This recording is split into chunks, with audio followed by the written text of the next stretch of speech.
ஓம் நமச்சிவாய. திருச்சிற்றம்பலம். சிவாய நமக, சிவசிவாய நமக. என் அன்பு குழந்தையே, நான் என்று உன்னுடைய கரத்தை பிடித்து கொண்டு உன்னை இழுத்து வந்தேனோ, என் பக்கம் அந்த மறுகணமே உனக்கு பிடித்த விஷயங்கள், நீ விரும்பிய வாழ்க்கை, நீ விரும்பினாலும் விரும்பாவிட்டாலும் நான் உனக்கு வழங்குவேன். ஏனென்றால் அது என்னுடைய கடமை. இவைகளை பெறுவதற்கு காலதாமதமாகலாம், ஆனால் அதற்காக நீ காத்திருக்க வேண்டும், பொறுமையாக இருக்க வேண்டும், அவசரமே படக்கூடாது. நீ என்னை காண்பது என்பது அவ்வளவு எளிதல்ல. பலர் எனது வாயிலில் தவம் இருக்கின்றார்கள். அப்படிப்பட்ட சூழ்நிலையில் நீ எதற்காக அவசரப்படுகின்றாய்? ஏன் இந்த பதட்டம் உனக்கு? பாதுகாப்பு வலயமாக உன்னையே சுற்றி நான் வந்து கொண்டிருக்கின்றேனே. நீ என் ஆலயத்திற்கு ஒரு முறை வந்தாய் அல்லவா? எத்தனை மணி நேரம் உன்னை காக்க வைத்தேன். காத்து கொண்டிருக்கும் போதே உன்னுடைய பொறுமையை நான் சோதித்து பார்த்தேன். ஆனால் என்னை நீ பார்க்காமலேயே என்னை விட்டு நீ விலகி வந்து விட்டாய். மீண்டும் வந்து பார்த்து கொள்ளலாம் என்று வந்து விட்டாய். இருந்தாலும் உன்னை சுற்றி நூற்றி நான் வந்து பாதுகாத்து கொண்டே தான் இருக்கிறேன். உன்னை இதுவரை என் பொக்கிஷமாக வைத்திருக்கின்றேன். உனது நீ விருப்பப்படி வாழ்க்கையை உனக்கு கொடுக்கப் போகிறேன். அதை நீ உதிர்த்து விடாமல் பக்குவமாக வைத்து கொள்ள வேண்டாமா? புரிந்து கொண்டு வாழ கற்றுக்கொள். நீ எப்போது என்னை முழுவதுமாக புரிந்து கொள்கின்றாயோ அப்போது எனது தரிசனமும் பரிபூர்ண ஆசீர்வாதமும் உனக்கு கிடைக்கும். உன்னை பற்றி யார் எப்படி வேண்டுமானாலும் பேசட்டும், எதை வேண்டுமானாலும் பேசட்டும், செய்யட்டும். எதை பற்றியும் நீ கவலைப்படாதே. நீ எதை செய்ய நினைத்தாலும் நீயாகவே செய். கூட்டு சேர்ந்து செய்ய முயற்சிக்காதே. உன்னுடைய உழைப்பு வீணாகிவிடும். நீ எதிர்பார்த்தது தடைப்படும். தன்னிச்சையாக செய். நான் இருக்கின்றேன். பக்க பலமாக உன்னுடைய பாதையில் திடமாக இரு. நான் ஒருவன் இருக்கும்போது யாரையும் தேடி சென்று உனது விருப்பத்தை சொல்ல முயற்சிக்காதே. முதலில் உன் மீது நம்பிக்கை வை. உன் மீது நீ வைக்கின்ற நம்பிக்கையே என் மீது நீ வைக்கின்ற நம்பிக்கை. இனி வரும் தருணத்தில் ஜெயிக்கப் போவது நீயாக இருப்பாய். என்னால் எதுவும் முடியும் என்ற நம்பிக்கையோடு இரு. நிச்சயம் அது முடியும். உன்னில் இருப்பது நீ அல்ல, நான். நிழலாக நான் எங்குமே இருப்பேன். உனக்கு உதவிக்கு யாரும் இல்லை என்று நினைத்து மனமுடைந்து நிற்கதியாக நின்றபோது உன்னுடைய கரங்களை இருக்க பற்றியவன் நான். தனியாக இருப்பதாய் என்னை வருந்தாதே. எந்த சூழ்நிலையிலும் நான் உன்னை கைவிட மாட்டேன். உன் வாழ்வில் நடக்க முடியாது என்று நினைத்த விஷயங்கள் எல்லாம் என்னுடைய ஆசையால், என்னுடைய கிருபையால் நான் உனக்கு நிகழ்த்தி காமிக்கப் போகின்றேன். நீ சந்தோஷமாக வாழப் போகிறாய். எனக்கு எல்லாமே தெரியும் அப்பாதான் என்று நீ இருக்கும்போது உன்னுடைய நம்பிக்கையை நான் வீணடிக்கவே மாட்டேன். கவலையின்றி சந்தோஷமாக இரு. நீண்ட நாட்களாக, நீண்ட வருடங்களாக எனக்கு முன்னால் அழுத கண்ணீர் வீண் போகவில்லை. இனி உன் கண்ணில் ஆனந்த கண்ணீரை நான் பார்க்க போகின்றேன். நீ சந்தோஷமாக வாழ என்னுடைய ஆசையை நான் உனக்கு எப்பொழுதோ ஆரம்பித்து விட்டேன். இனி உன் வாழ்வு நன்றாகவே இருக்கும். நீ நன்றாகவே இருப்பாய். உன் எதிர்காலம் மிக சிறப்பாகவே இருக்கும். ஒவ்வொரு நாளும் உனக்கு இன்பமாக மட்டுமே இருக்கும். எப்பொழுது நீ நல்லது செய்ய வேண்டும் என்று உன் மனதில் நினைத்தாயோ அந்த நொடி முதலே உன் வாழ்வில் நல்லது தொடங்கிவிட்டது. இனி எல்லாம் உனக்கு நல்லது மட்டுமே நடக்கும். இந்த அப்பாவின் ஆசையோடு மிகவும் நன்றாகவே இருப்பாய். சந்தோஷமாக இரு, சந்தோஷமாகவே வாழ். வருங்காலம் உன்னை குறைவில்லாமல் வாழ வைக்கும். ஆம், அடிக்கடி சொல்கிறேன், நீ மிக அவசரப்படுகிறாய் என்று. நான் சொல்வதை நீ காது கொடுத்து கூட கேட்க மாட்டேன் என்கிறாய். ஏன், எதற்காக? உன் எதிர்காலத்தை நான் கருத்தில் கொண்டுதானே நான் இப்படி சொல்கிறேன். என் சொல் பேச்சை நீ கேட்க மாட்டாயா? உன் எதிர்காலத்தின் மீது முதலில் நீ நம்பிக்கை வை. உனக்கே உன் வாழ்க்கையின் மீது பிடிப்பு இல்லாமல் போனால் பிறகு வெற்றி காண்பது கடினம். நல்லவர்கள் என்றும் தோற்பதில்லை. என்னை நம்பியவர்களை நான் என்றும் கைவிடுவதில்லை. கஷ்டத்தை எல்லாம் சகிக்க பழகிக்கொள். எதையும் எதிர்த்து நில். கர்ம வினைகளின்படி விதியே சதி செய்தாலும், உலகமே உன்னை வெறுத்தாலும் அமைதியாக இரு. நம்பிக்கை கொள். எல்லாம் கூடிய விரைவில் முடிவுறும். அதுவரை நம்பிக்கை வைத்து சற்று பொறுமையாக இரு. உனக்கான நல்ல பலன் நிச்சயம் உன்னை வந்து சேரும். உனக்கு கவசமாய் நான் இருக்கிறேன். உன்னை சீரும் சிறப்புமாக வாழ வைப்பதே என் பொறுப்பு, என் கடமை. நற்பெயருடன் நிம்மதியான மகிழ்ச்சியான வாழ்க்கையை நான் உனக்கு நிச்சயம் அமைத்து கொடுப்பேன். உன் பெற்ற தாயின் கடமை போல நான் இதை எடுத்துக்கொள்கிறேன். வருங்காலம் உன்னை குறைவில்லாமல் வாழ வைப்பேன். அந்த காலம் உன்னை தானாய் தேடி வரும். நீ தற்போது பணமில்லாமல் தவிக்கலாம். ஆனால் நிச்சயம் உன் கடன் பிரச்சனை அனைத்தும் முடியும் நேரத்தை நீ தொட்டு விட்டாய். வாழ்வில் ஒரு விஷயம் உனக்கு கூடி வரவில்லை என்று யோசிக்கிறாயே, அதற்கு உன்னை நான் தயார் செய்து வருகிறேன் என்பதை நீ யோசித்தாயா? அதை நீ உணர்ந்து அதன் அர்த்தம் தெரியாமல் புலம்பி வேதனை அடைகிறாய். இருள் சூழ்ந்த அடுத்த நிமிடமே சூரியன் வருவதில்லை. அதை போலவே தான் உன் இருள் சூழ்ந்த நாட்களும். ஒரு மரத்தை வேண்டாம் என்று நினைத்தால் அதை உடனே வெட்டி விடுகிறோம். ஆனால் அதை வளர்ப்பதற்கு எவ்வளவு முயற்சி கொண்டு இருப்போம் என்பதை தெரியுமா?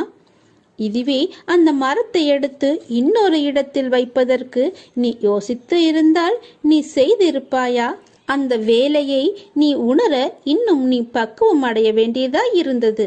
இப்போது உன் மனதளவில் ஏற்பட்ட மாற்றங்கள் அந்த மரத்தை இன்னொரு இடத்தில் வைத்து வளர்க்கும் எண்ணம் வந்துவிட்டது.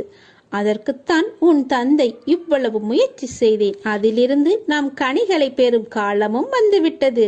நீ என் பிள்ளை, என் உயிர். என் ஆசீர்வாதங்களுடன் என் குருவின் ஆசீர்வாதங்களையும் இறைவனுடைய அனுக்கிரகம் அருளையும் பெற்ற செல்ல பிள்ளை நீ. எல்லாம் நன்றாக சுபிட்சமாக நடைபெறும். உன்னை விட்டு நான் விலகி போக மாட்டேன். என் மீது முழு நம்பிக்கையுடனும் பொறுமையுடனும் இரு. உன்னுடைய எண்ணம், சொல், செயல் அனைத்தையும் நானே ஆட்கொள்கிறேன். மனசஞ்சலத்தினால் அஞ்சாதே. எல்லாம் நன்மைக்கே. இல்லை என்ற சொல்லை இல்லாதாக்கி எல்லாம் உள்ளது என்ற நிலையாக்கி உனக்கு மஞ்சளும் தந்து குங்குமமும் தந்து மணிமணியாக குழந்தை செல்வங்களை தந்து நான் உன்னை வாழ வைக்க தேவையான செல்வங்களையும் 16ஐயும் தந்து நான் உன்னை வாழ வைக்கப் போகிறேன். உன் விருப்பம் நிச்சயம் நிறைவேறும். அதை நான் கண்டிப்பாக நிறைவேற்றுவேன். யார் இல்லை என்றாலும் உன்னோடு நான் இருப்பேன். தாமதமாகலாம், ஆனால் தப்பாது. உன் கனவுகள் அனைத்தும் நிச்சயம் நிறைவேறும். உனக்காக நான் செய்கிறேன் இதை. நீ கவலைப்படாதே. உன் பணப்பிரச்சனையை நான் தீர்த்து வைக்கிறேன். எந்த ரூபத்திலுமே உனக்கு பணம் வந்து கொண்டே இருக்கும்.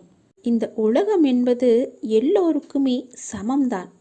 யாரும் இங்கே அனாதைகள் அல்ல. யாரும் இங்கே உற்றார் உணர்வுகள் இல்லாத தனியாக விடப்பட்ட நபர் அல்ல. எல்லோருக்குமே எல்லாமே இருக்கின்றது. யாரும் எதுவும் இல்லாமல் இங்கே இருக்கவில்லை. அவர்களுக்கு துணையாக நான் இருக்கிறேன். இந்த உலகத்தில் உயர்ந்தவர் தாழ்ந்தவர் என்று யாருமே கிடையாது. யாரும் ஏழையும் அல்ல, யாரும் பணக்காரரும் அல்ல.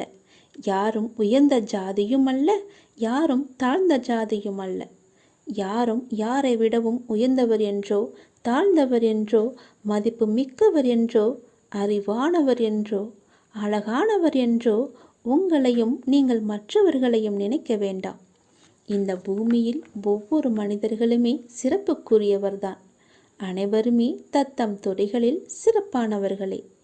வெட்ட வெளியில் உச்சி வெயிலில் வியர்வை சிந்த நிலத்தில் உழைத்து களைப்பவர்கள் ஆணாக இருக்கட்டும் பெண்ணாக இருக்கட்டும், யாவருக்குமே எல்லோருக்குமே உள்ளதை போல் சுயமரியாதை, கோபம், வலி, மகிழ்ச்சி, பசி, உறக்கம், இழிச்சொல்லின் வலி, புறக்கணிப்பின் வலி போன்ற தனிமனித உணர்ச்சிகள் அத்தனையும் அனைவருக்குமே உண்டு. அவர்களும் மனிதர்கள்தான். உண்மையில் உயர்ந்தவர் தாழ்ந்தவர் என்று யாருமே இல்லை. சில வாய்ப்புகள்தான் யார் இந்த பொழுதில் அவசியமானவர் என்பதை நமக்கு புரிய வைக்கிறது. அந்த புரிதலை உணர்ந்து கொள்பவர்கள் மனித நேயத்துடனே நடந்து கொள்வர். மனிதநேயம் கொண்டவர்களாலேயே மக்களை திருப்திப்படுத்தும் சேவையை வழங்க முடியும்.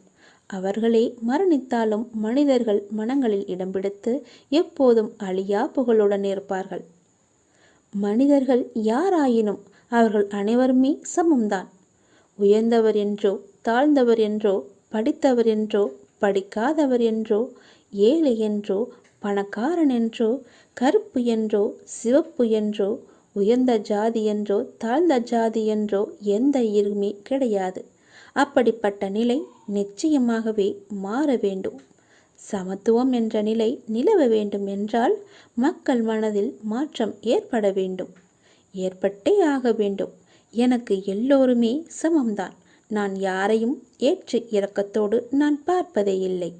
அது நம்மிடமிருந்தே தொடங்குவோம். இனி ஒரு உலகம் புதிதாக அமைப்போம். நிகரான மனிதர்களை மதிப்போம். நாமாக வாழ்வோம். முதலில் மனிதனாக வாழ்வோம்.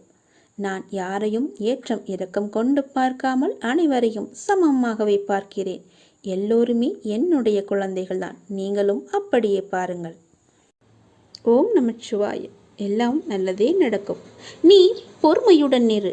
நீ விரும்பிய எதுவும் உன் வாழ்க்கையில் கிடைக்காமல் போயிருக்கலாம். ஆனால் நீ விரும்பியதை விட சிறப்பான ஒன்றை உனக்கு நான் தருவேன். என்மேல் உனக்கு நம்பிக்கை இருக்கிறது அல்லவா? எல்லாம் வல்ல இறைவன் உனக்கு நல்லது செய்வதற்காகத்தான் நான் காத்து கொண்டிருக்கிறேன். உனக்கு தெரியாது நான் உனக்காக என்ன திட்டங்கள் வைத்திருக்கிறேன் என்று. இன்னும் சில நாட்கள் காத்திரு. என்னுடைய திட்டங்களை கண்டு நீ மிகவும் சந்தோஷப்படுவாய். என் அப்பா எனக்கு இப்படி செய்து விட்டாரே என்று நீ மிகவும் சந்தோஷமாகவே வாழ்வாய். சுய விசாரணை ஒன்றுதான் தவறில்லாத ஒரே வழி. நீங்கள் உண்மையில் இருக்கும் நிபந்தனையற்ற முழுமையான இருப்பை உணர ஒரே நேரடியான ஒன்று சுய விசாரணை. நான் யார்? விசாரணை எல்லா எண்ணங்களுக்கும் ஆதாரம் நான் என்ற எண்ணமே. நான் யார் என்ற சுய விசாரணையால் தான் மனம் ஒன்றி போகும். நான் யார் என்ற எண்ணம் மற்ற எல்லா எண்ணங்களையும் அழித்து இறுதியில் தன்னையும் கொன்றுவிடும். மற்ற எண்ணங்கள் எழுந்தால் அவற்றை முடிக்க முயற்சிக்காமல் இந்த எண்ணம் யாருக்கு எழுந்தது என்று விசாரிக்க வேண்டும். எத்தனை எண்ணங்கள் எழுகின்றன என்பது என்ன? ஒவ்வொரு எண்ணம் எழும்பும் போதும் உஷாராக இருக்க வேண்டும். இந்த எண்ணம் யாருக்கு வருகிறது என்று கேட்க வேண்டும். எனக்கு என்று பதில் வரும். அப்போது நான் யார் என்று நீங்கள் விசாரித்தால் மனம் அதன் மூலத்திற்கு அல்லது எங்கிருந்து வந்தது என்று திரும்பவும் எழுந்து எண்ணமும் மூழ்கும். இப்படி அதிகமாக பயிற்சி செய்யும் போது மனதின் மூலாதாரமாக நிலைத்து நிற்கும் சக்தி அதிகரிக்கும். அப்படிதான் நீங்கள் எந்த விஷயத்தை செய்தாலும் எங்கு போனாலும் இதை செய்யலாமா, இதை செய்வதால் நமக்கு நன்மை ஏற்படுமா என்று ஒரு முறைக்கு பல முறை நீங்கள் யோசிக்க வேண்டும். எடுத்தோம் முடித்தோம் என்று எந்த ஒரு காரியத்தையும் செய்யக்கூடாது. இன்றைய நிலைக்கு இது வந்தால் நமக்கு சரியாக இருக்கும் என்று நீங்கள் நினைக்கலாம். அது நாளை உங்களுக்கு சரியாகமா இருக்குமா என்று ஒரு தடவைக்கு பல முறை யோசித்து செயல்படுங்கள். இல்லையென்றால் நீங்கள் பிரச்சனையில் போய் மூழ்கி விடுவீர்கள். எல்லாவற்றையும் தீர்ப்பதற்கு நான் இருக்கிறேன். இருந்தாலும் நீங்கள் கொஞ்சம் கவனமாகவே இருக்க வேண்டும். எல்லாவற்றையும் யோசித்து செயல்பட வேண்டும். எங்கு போனாலும் யோசித்து பாருங்கள். நல்லது நடக்கும். ஓம் நமச்சிவாய. எல்லாம் நல்லதே நடக்கும். இனி எல்லாமே உனக்கு நல்லதாகவே நடக்கும். நீ மனதில் குழப்பத்தோடு இருப்பதால் செய்யும் எல்லா செயலிலும் உனக்கு கவனம் செலுத்துவதாக நினைத்து கொண்டு நீ இப்போது கவனமின்றி எல்லாவற்றையுமே இழந்து கொண்டு வந்து கொண்டிருக்கிறாய். சரிதானே? உன்னிடம் உள்ளது எல்லாமே இழக்கும் சூழ்நிலையில் இருக்கிறது. ஏனென்றால் உன் மனதில் குழப்பம் உன்னை ஆட்டிப்படைத்து கொண்டிருக்கிறது. எந்த சூழ்நிலை ஆயினும் அதிலுள்ள நல்லதை மட்டுமே பார்க்கும் பழக்கத்தையும் பக்குவத்தையும் நீ வளர்த்துக்கொள். அப்பொழுதுதான் உன்னால் எவ்வளவு கடினமான சூழ்நிலையும் எதிர்கொள்ள முடியும். நீ ஒன்றை மட்டும் புரிந்து கொள். இவ்வுலக வாழ்வில் நடக்கும் நிகழ்வுகள் அனைத்துமே ஏதாவது ஒரு காரணத்திற்காக மட்டுமே நடக்கிறது. அதில் நீ மட்டும் விதிவிலக்கு அல்ல. உன் வாழ்வில் நடக்கும் நிகழ்வுகள் அனைத்தும் உன் இறந்த கால வாழ்விலோ அல்லது முன் ஜென்மத்திலோ நீ விதித்த செயல்களின் விளைச்சல்கள். அதைதான் தற்போது நீ அறுவடை செய்து கொண்டிருக்கிறாய். அதற்காக நீ உன்னை தாழ்த்தி கொள்ளாதே. எல்லாமே உன்னுடைய கர்ம வினைகளின் படிதான் நடந்து கொண்டிருக்கின்றன. இப்பொழுது நீ செய்யும் செயல்களுக்கான பலனை வருங்காலத்தில் நிச்சயமாகவே அனுபவிக்க வேண்டும். அதனால்தான் நான் உனக்கு அடிக்கடி கூறுவது, எல்லோருக்கும் உன்னால் முடிந்த உதவிகளை எந்த ஒரு எதிர்பார்ப்பும் இன்றி செய்யென்று. யாரையுமே நீ திட்டாதே. உன் வாயால் சாபமிடாதே. யாருக்கும் உன் மனதால் கெடுதல் நினைக்காதே. நீ எதை செய்கிறாயோ அதுவாகவே உன்னை வந்து சேரும். அதற்காக எனக்கு தீங்கு துரோகம் இழைத்தவர்கள் என்ன செய்ய என்று நீ என்னை பார்த்து கேட்பது எனக்கு புரிகிறது. உன்னுடைய மனம் வருந்தினாலே போதும். உனக்கு பாதிப்பை தந்தவர்களுக்கான தண்டனையை காலம் நிச்சயம் கொடுத்தே தீரும். உன் அப்பா நான் பார்த்து கொண்டு சும்மா இருக்க மாட்டேன். எல்லாமே உடனுக்குடன் நடக்க வேண்டும் என்று மட்டும் நினைக்காதே. தாமதமாயினும் என்றுமே தர்மமே வெல்லும். எனவே எந்த நேரத்திலும் நேர்மையாக சிந்திக்கவும் செயல்படவும் நீ தொடங்கு. அதுதான் உனக்கு உன் லட்சியத்தை அடைய செய்யும். என் வார்த்தைகள் மீது நம்பிக்கை வை. உன் அப்பா செய்வது எல்லாமே உன்னுடைய நன்மைக்காகவே. இந்த சிவனின் வாக்கு என்றுமே பவைக்காது. சிவன் செய்தால் எல்லாம் நல்லதாகவே நடக்கும். உன் அப்பா நான். எல்லாவற்றையும் நானே பார்த்து கொள்கிறேன். வாழ்வில் உனக்கான தேடல் நிச்சயம் கிடைக்கும். அதற்காக உன்னுடனே நான் துணை நிற்பேன். நீ எதற்குமே கலங்காதே. உன் தேடல் எதுவோ அதை நோக்கி நீ பயணப்பட்டு கொண்டே இரு. என் துணை நிச்சயமாக உனக்கு இருக்கும். உன் கண்ணில் வடியும் கண்ணீரை துடைக்க நானே வருவேன். நானே உனக்கு துணையாக இருப்பேன். நீங்கள் சற்று திரும்பி பாருங்கள். உங்களை கஷ்டப்படுத்திய நாட்கள் எல்லாம் கற்றுக் கொடுத்த நாட்கள் என்று உங்களுக்கே தெரிய வரும். அத்தகைய அனுபவங்களை சேகரித்து வையுங்கள். இனி வரும் நாட்களில் எச்சரிக்கையோடு செயல்பட அதுவே உங்களுக்கு உதவியாக இருக்கும். கவலைப்படுவதற்கு காரணங்களை தேடாமல் ஒவ்வொரு நிகழ்விலும் உள்ள யதார்த்தத்தை எண்ணி மகிழ்ச்சியாக இருக்க பழகி கொள்ளுங்கள். எந்த சூழ்நிலையிலும் முயற்சியை மட்டும் கைவிடாதீர்கள். விதியின் பயனில்லை என்றாலும் முயற்சியின் பலன் கட்டாயம் உண்டு. காலில் மிகச்சிறிய முள் குத்தி இருந்தால் கூட எவ்வாறு விரைவாக ஓட முடியாதோ அதேபோல உங்கள் மனதில் சிறிய சிறிய பிரச்சனைகள் உங்கள் செயல்பாட்டு திறனை பாதித்தால் நீங்கள் பெரிய வாய்ப்புகளை உரிய தருணத்தில் சரியான முறையில் பயன்படுத்தி வெற்றி காண முடியாது. எனவே சிறு பிரச்சனைகளுக்கு முக்கியத்துவம் தராமல் அப்பிரச்சனைகளுக்கு உடனுக்குடன் தீர்வு கண்டு நமது மனதை மிகவும் அமைதியான முறையில் வைத்துக்கொள்வது நமக்கு விரைவிலேயே வெற்றியை ஈட்டித் தரும். வாழ்க்கை முடிவற்ற சாத்தியங்கள் நிறைந்தது. நன்மைகளை அறுவடை செய்ய சரியான நேரத்தில் சரியானதை செய்யுங்கள். கடும் உழைப்பு என்பது ஒரு சந்தோஷம். அதை செய்து கொண்டே இருக்க வேண்டும். வெகு நிச்சயமாய் ஏதோ ஒரு கணத்தில் அந்த கிரீடத்தை தலையில் வைக்கும். அந்த கணம் யாருக்கும் கிரீடம் என்று தெரியாது. ஆனால் உழைப்பவர்களுக்கு கிரீடம் நிச்சயமாகவே உண்டு. ஒருபோதும் உழைப்பவர் தோற்று போக மாட்டார். உழைப்பவருக்கே உழைப்பின் அருமை தெரியும். ஆகவே உழைப்பதை ஒரு வைராக்கியமாக கொண்டு உழைத்து வெற்றி பெற்று நீங்கள் வாழுங்கள். இந்த அப்பாவின் துணை உங்களுக்கு எப்போதுமே இருக்கும். என் அனுக்கிரகத்தால் இந்த பிறவியில் என்னை நீ ஆராதித்து கொண்டிருக்கிறாய். அப்படி என்னை வணங்கும் அவகாசம் உனக்கு கிடைத்ததே ஒரு பெரிய யோகம். நீ இப்பிறவிக்கு சாட்சி.